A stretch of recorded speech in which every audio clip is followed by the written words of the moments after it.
दोस्तों, इंसानों को हमेशा से दूर अंतरिक्ष की चीजें आकर्षित करते आया है, जैसे तारे, ग्रह और खास करके ये हमें परेशान करते आया है कि आखिर वहाँ क्या होगा, उतनी दूर अंतरिक्ष में कैसा होगा नजारा। दूर ब्रह्मांड में तरह तरह की चीजों की कल्पना हम करते हैं, लेकिन बदकिस्मती से हमारे पास कुछ ऐसी तकनीक नहीं है जिसके द्वारा हम वहाँ जा सके।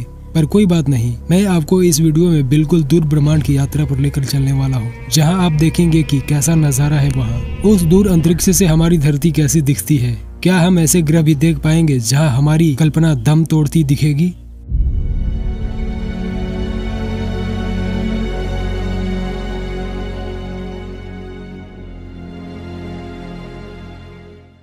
तो चलिए बैठिए वेब ड्राइव स्पेसशिप में, क्योंकि इसी से हम आगे दूर ब्रह्मांड में जा सकते हैं, अन्यथा यह असंभव है।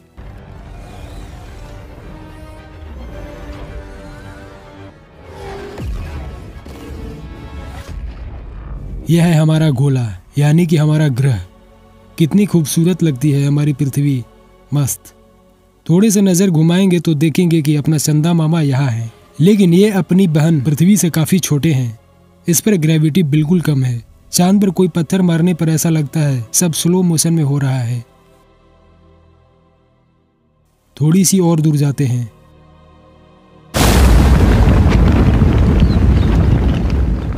यह है मंगल ग्रह।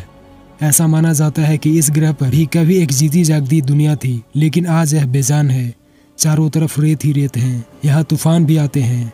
मंगल ग्रह पृथ्वी से छोटा है।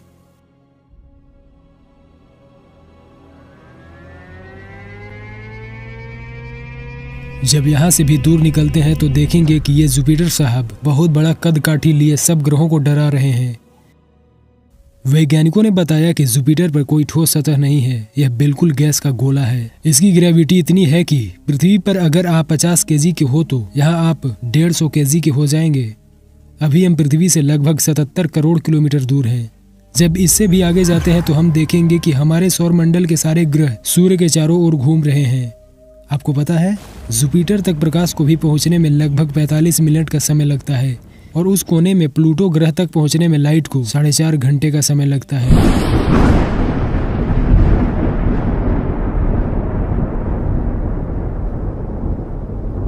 हेलो दोस्तों, आप देख रहे हैं मिस्ट्री सेक्शन। मैं हूं विवेक। सब्सक्राइब बटन पर क्लिक कीजिए और बेल आइकन को दबाइए ताकि आने वाली वीडियो आप तक पहुंच सके। अब हम अपने सौरमंडल से बाहर निकलने वाले हैं।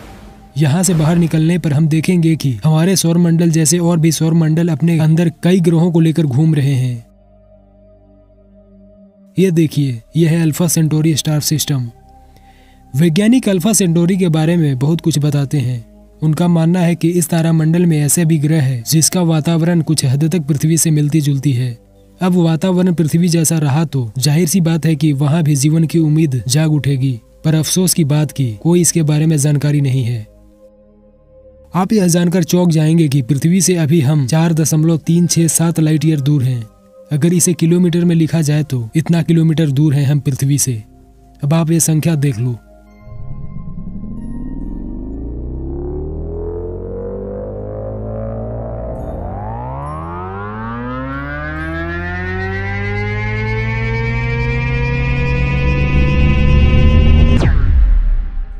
अब हम चलते हैं अपनी गैलेक्सी की अपनी भुजा से दूसरी भुजा की ओर। ये रहा हमारी गैलेक्सी।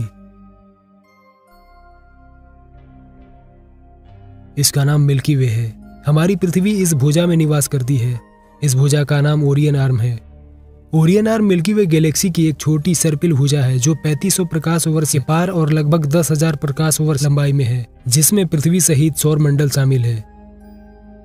और अब हम सब जाएंगे अपनी गैलेक्सी से बाहर।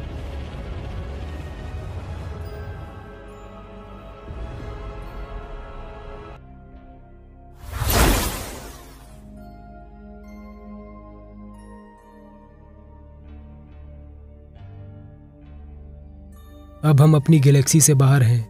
हम कहाँ हैं इसमें? हमारा सौरमंडल भी नहीं दिख रहा।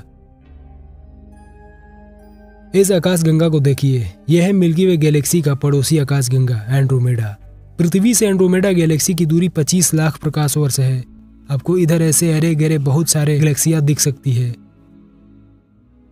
अब जरा नजर घुमाएंगे तो देखेंगे कि आसपास की आकाशगंगा भी खुले ब्रह्मांड में टीनी भर के दिखेंगे। इससे आगे जाने पर हम देखेंगे कि गैलेक्सियां का भी एक समूह है जिसे गैलेक्सी क्लस्टर कहा जाता है। आमतौर पर एक गैलेक्सी क्लस्टर में 100 से 1000 आकाशगंगाएं, गर्म एक्सरे उत्सर्जक गैस और बड़ी मात्रा में डार्क मैटर होते हैं। सीलम सुपर क्लस्टर में 5.5 लाख से अधिक आकाशगंगाओं का संग्रह है। ये सभी गैलेक्सी सुपर क्लस्टरों में सबसे बड़ा है। इसे कोमावाल के नाम से भी जाना जाता है। हमारी आकाशगंगा लोकल ग्रुप कहे जाने वाले एक छोटे गैलेक्सी क्लस्टर में स्थित है। लोकल ग्रुप में 36 आकाशगंगाएं हैं, जिसमें मिल्की वे भी शामिल है, और हमारी आकाशगंगा बड़ी आकाशगंगाओं में से एक है। और यह लोकल ग्रुप एक सुपर क्लस्टर के किनारे पर स्थित है। इसके निकटतम पड़ोसी बड़े मैगेलेनिक बादल और छोटे मैगेलेनिक बादल है।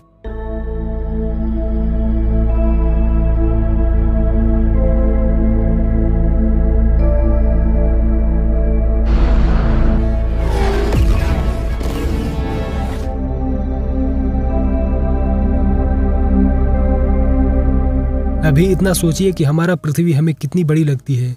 वह सौर मंडल के लेवल पर तुच्छ हो जाती है। अब जब गैलेक्सी के लेवल पर देखते हैं तो हमारा सौर मंडल भी पता नहीं किधर गायब हो जाता है।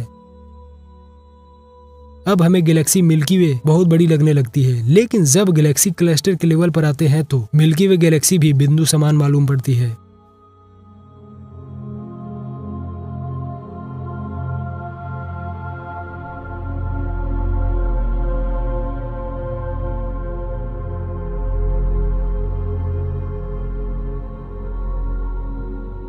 अभी यहीं तक सीमित नहीं है। इन गैलेक्टिक क्लस्टरों का भी दादाजी बैठे हैं यहाँ, और इन्हें गैलेक्टिक सुपर क्लस्टर कहा जाता है। एक सुपर क्लस्टर छोटे आकाशगंगा समूहों या आकाशगंगा समूहों का एक बड़ा समूह है। ये ब्रह्मांड में सबसे बड़ी ज्ञात संरचनाओं में से एक है। मिल्की वे लोकल ग्रुप आकाशगंगा समूह का हिस्सा है, जो लानियाकिया सुपर क्लस्टर का हिस्सा है। लानियाकिया सुपर क्लस्टर में लगभग 1 लाख आकाशगंगाएं शामिल है, जो 520 मिलियन लाइट ईयर से अधिक में फैली हुई है। इस स्तर पर देखें तो हमारी पृथ्वी, सौर मंडल, तारे, ग्रह क्या एक साथ कई आकाशगंगाएं गायब हो गई तो इंसान एक कीड़ा के बराबर भी नहीं है।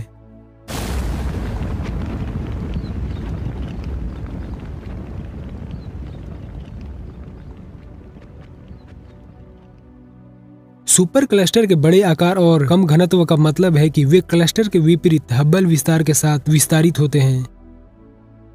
ऑब्जर्वेबल ब्रह्मांड में सुपर क्लस्टर की संख्या 10 मिलियन होने का अनुमान है। मतलब जहां तक इंसान ब्रह्मांड को देख पा रहे हैं, वहां तक सुपर क्लस्टरों की संख्या 1 करोड़ होने का अनुमान है। ये है ऑब्जर्वेबल ब्रह्मांड। इतना ही तक इंसान देख पाता है, और यह इतना विशाल है कि इंसान को अरबों खरबों जन्म लेने के बाद भी यहाँ तक पहुँच पाना असंभव है, क्योंकि इसकी दूरी को तय करने में प्रकाश को भी अरबों साल लग जाते हैं। लेकिन जब हम बात करें पूरे ब्रह्मांड की तो अभी तक मिस्ट्री ही है, क्योंकि शायद जहां तक हम ब्रह्मांड को देख पा रहे हैं वह ब्रह्मांड का एक छोटा सा भाग हो।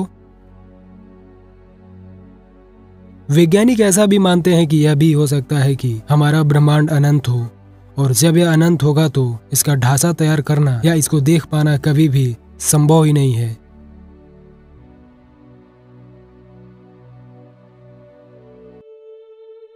JNZ-D 11 नामक आकाशगंगा अब तक की सबसे दूर खोजी गई आकाशगंगा है, जो कि 13.4 अरब प्रकाश वर्ष दूर है। ऐसा हुआ कि इस आकाशगंगा का एक सितारा फट गया था और उसका प्रकाश 13 अरब साल पहले चला और पृथ्वी पर 2009 में पहुंचा। तो कुल मिलाकर यह कहना है कि ब्रह्मांड का अंत किलोमीटर में नापे तो इतना होगा।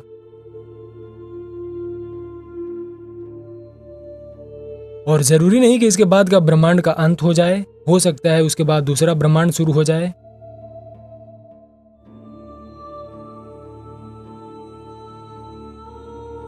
इस ब्रह्मांड में मिल्की वे, सूर्य, पृथ्वी की कोई भी हैसियत नहीं है। ये सिर्फ प्रशांत महासागर की एक बूंद के बराबर है। अगर आज हमारा सूर्य नष्ट हो जाए तो इस अनंत ब्रह्मांड को कोई फर्क नहीं पड़ने वाला है। हमारा सूर्य भी दूसरी दुनिया वालों के लिए एक पीले बौने तारे से ज्यादा कुछ नहीं है। अब तक कई बार वैज्ञानिकों से यह सुनने में आया है कि एक नहीं बल्कि कई ब्रह्मांड है, जबकि आज तक मैंने ब्रह्मांड के केंद्र के बारे में कहीं नहीं सुना। मेरे हिसाब से सौर मंडल का छोर है, क्योंकि इसका केंद्र सूर्य है, और जहां सूर्य के गुरुत्वाकर्षण बल की सीमा समाप्त होगी वहीं उसका छोर होगा। वैसे ही गैलेक्सी के साथ होगा। अब मुश्किल ये है कि ब्रह्मांड का छोर किसे कहा जाए। मेरे समझ में ब्रह्मांड अनंत है। फिलहाल हम जिन उपकरणों से ब्रह्मांड का अध्ययन कर रहे हैं, उन उपकरणों की क्षमता जैसे जैसे बढ़ती जाएगी वैसे वैसे ब्रह्मांड की और विस्तृत जानकारी सामने आएगी।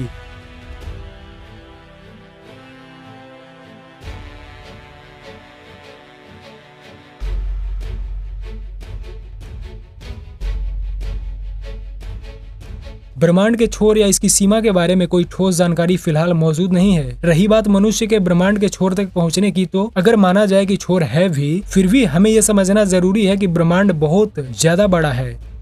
हाल ही में ऐसे बहुत से ग्रह खोजे गए हैं जहां जीवन संभव है। तो खगोल वैज्ञानिकों का कहना है कि अगर आज हम सफर शुरू करते हैं तो हमारे करीबी ग्रह पर हमारी चौथी या पांचवी पीढ़ी पहुंचेगी। तो हमें इतनी तैयारी के साथ सफर करना होगा। ये तो बात हुई नजदीकी ग्रह की जो हमारी गैलेक्सी में है। ब्रह्मांड के छोर तक का अनुमान तो आप खुद लगाइए।